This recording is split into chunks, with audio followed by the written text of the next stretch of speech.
Fakturazio aldetiken 2 milioi fakturatzen ditugu, eta 2 milioi horietatiken ehuneko 70 kanpoa saltzen dugu, eta barrura gelditzen den beste 30.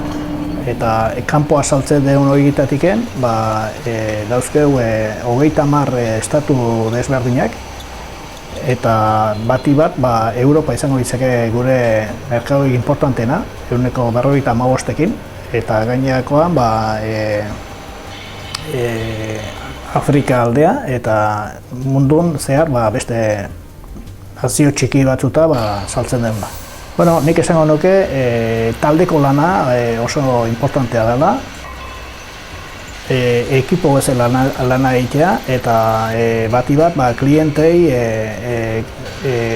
kompetitiboa izan, klientei ondo zerbitzeko, eta prezio itxurazkotan kompetizio begira saltzeko. Gure erronka importantentxuna izango da esportazioai bultzada bat ematea eta kliente berriak egitea. Bai finkatu barrungo merkatua eta kanpoa saiatu behar dugu aldan gehiena.